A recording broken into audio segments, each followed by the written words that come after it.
Hello everyone, I Professor Aditya Agrawal heartily welcomes you to my YouTube channel of Quantity Surveying and Costing. Last time हमने एक numerical करा था first class brickwork in foundation as well as plinth और the superstructure. आज हम करने वाले first class brickwork in arches. दोनों के बीच में मेनली डिफरेंस ये होता है कि हमको आर्चेस में लेबर ज्यादा लगेगी, साथ ही साथ हमको अलग से स्काफ फोल्डिंग भी लगेगी. स्काफ फोल्डिंग हो गया, सेंटरिंग हो गया, शटरिंग हो गया. So this all things we require additionally. बाकी हमारी सारी चीजें सेम रहती है. इसमें भी हमको क्वांटिटीज निकालने के लिए जो प्रपोर्शन रहता है वो 3 upon proportion. For an example 3 divided by bracket 4 means 3 divided by 4. तो ये वैल्यू आ रही है 0.75 मींस इसमें सीमेंट कितनी लग रही 0.75. सैंड कितना लगेगा इसका 4 टाइम्स, सॉरी 3 टाइम्स. तो ये हमारे पास 2.25. और फर्स्ट क्लास ब्रिक वर्क हमेशा 10 क्यूबिक मीटर के लिए 5000 ही लगती है. ओके. सीमेंट का रेट हमने लास्ट टाइम भी डिस्कस करा था, 350 रुपीज एक बैग का, और एक क्यूबिक बैग में 30 बैग्स आते हैं. तो इसकी कॉस्ट आ गई 10,500. सैंड का रेट 2500 रुपीज, और फर्स्ट क्लास ब्रिक वर्क का रेट हम 8 रुपीज लेके चलते, या 8.5 आप ले सकते हैं. Therefore, the cost will be equal to this should be multiplied by this one. Same, इन दोनों के साथ भी ऐसे ही होगा. तो हमारे पास यहाँ पे टोटल कॉस्ट निकल रही है 53,500 रुपीज. ओके. नाउ हेड मैसन तो हमेशा हमेशा हमें को आधा ही चाहिएगा. इस केस में मैसन्स की क्वांटिटी और बढ़ जाएगी. क्यों? क्योंकि हमको स्किल्ड लेबर्स की जरूरत है. तो यहाँ पे हम 18 ले लेते हैं. मजदूर भी हमको चाहिएंगे 12, बिस्टी भी 12, कुली भी हमको 2 चाहिए. सेंटरिंग और shuttering this we take as a lump sum. Scaffolding भी लंप सम और सनराइज भी lump sum. Okay. Now head mason का रेट हम डिस्कस कर चुके हैं 450 rupees, 425 rupees, 380 rupees, 350 rupees, 320 rupees, और इनको हम लमसम रुपीज लेके चलते हैं. 2000 rupees, 1000 rupees and 1000 rupees.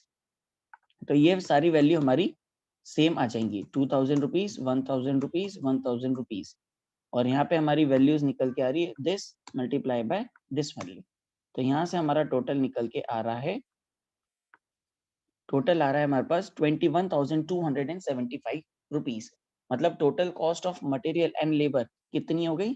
Some of the material and labour, मतलब इस लेबर की कॉस्ट और इस मटेरियल की कॉस्ट. और पानी का हमारे पास ऑलरेडी फॉर्मूले लगे हुए हैं.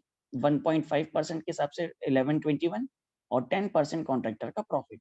देयरफॉर टोटल कॉस्ट हमारी आ रही है 10 क्यूबिक मीटर के लिए 83374.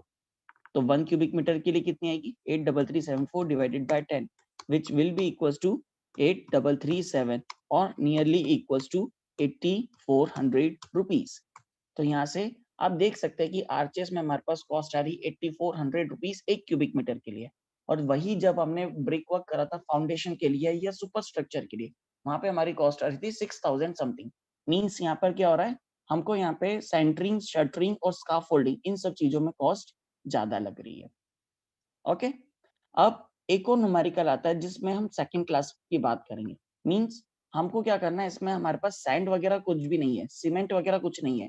हम क्या कर रहे हैं, ईंट की जुड़ाई से मोटार लगाते हुए, मिट्टी लगाते हुए हमारा बिल्डिंग खड़ी कर रहे हैं. बिल्डिंग खड़ी करना मतलब घर बना रहे हैं. उसमें क्या कर रहे हैं, ईंट की जोड़ाई कर रहे हैं मिट्टी के साथ. ये मिट्टी ऐसी है जिसके अंदर हम क्या कर रहे हैं, उसको मिला रहे हैं. तो यहाँ पे हमको किसी भी प्रपोर्शन की जरूरत नहीं पड़ेगी. यहाँ पे हमको कोई भी प्रपोर्शन नहीं लेना है. क्यों नहीं लेना है? क्योंकि हमारे पास ब्रिक 10 क्यूबिक मीटर के लिए 5000 फिक्स रहती है, भले वो फर्स्ट क्लास हो या सेकेंड क्लास.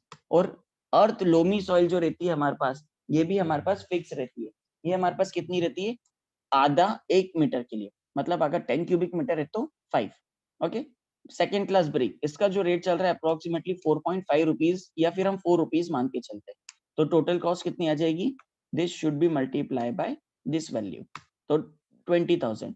और लोमी सॉइल का जो रेट चल रहा है वो अप्रोक्सीमेटली 60 रुपीज चल रहा है.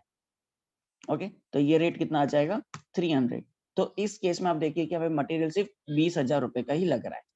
अब हेड मैसन, अभी तक हम हमेशा हाफ लेते थे, बट इस केस में हाफ की भी जरूरत नहीं है, तो हम इसे 1/4 ही लेंगे. ओके. मैसन, मैसन हमें इसमें ज्यादा नहीं चाहिए, 8 ही चाहिए. मजदूर 6 ही ले लेते हैं. बिस्टी भी 7 या 8 ले सकते हैं हम इसमें. कुली 2 ही ले लेते हैं. स्कार्फ फोल्डिंग हमको इस केस में चाहिएगी लमसम, क्योंकि हमको तरापे लगाने नहीं तो हमारी मिट्टी टिकेगी नहीं. फिर से ये चीज भी लमसम जो कि हमारी सनराइज है। सनराइज मतलब tools and plants. Okay, head mason का रेट 450, 425, 380, 350, 320 और इस केस में 500, 500। तो अब हमारे पास टोटल कॉस्ट निकल के आ रही है, it should be multiply by this value, this multiply by this. तो यहाँ से हमारे पास टोटल कॉस्ट निकल के आ रही है 10,000 और मटेरियल की कॉस्ट कितनी हुई 20,000, मतलब टोटल कितना हो गया 30,592। अब हमने फॉर्मूला लगा दिया इसमें, आप फॉर्मूला यहाँ देख सकते हैं, मतलब 1.5% पानी का, फिर 10% कॉन्ट्रैक्टर का, यहाँ पे हमने कॉन्ट्रैक्टर का भी फॉर्मूला लगा दिया। तो हमारे पास टोटल कॉस्ट आई 34,000, मतलब 34,000। वहीं हम जब आरचेस में बात कर रहे थे तो हमारे पास 84,000 आ रही थी, तो यहाँ पे 50,000 सीधा कम। तो 10 क्यूबिक मीटर के लिए कॉस्ट आई 34,100, देयरफॉर 1 मीटर के लिए कॉस्ट आएगी 34,111। तो इस तरीके से हम हमारे ब्रिक वर्क निकालेंगे, आइदर मड मोटार हो सकता है या फिर कुछ और हो सकता है।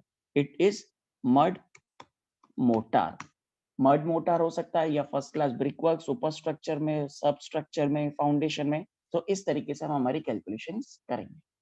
Okay, I hope this video is clear to all of you. If you have any query you can put it on the comment box. Thank you so much.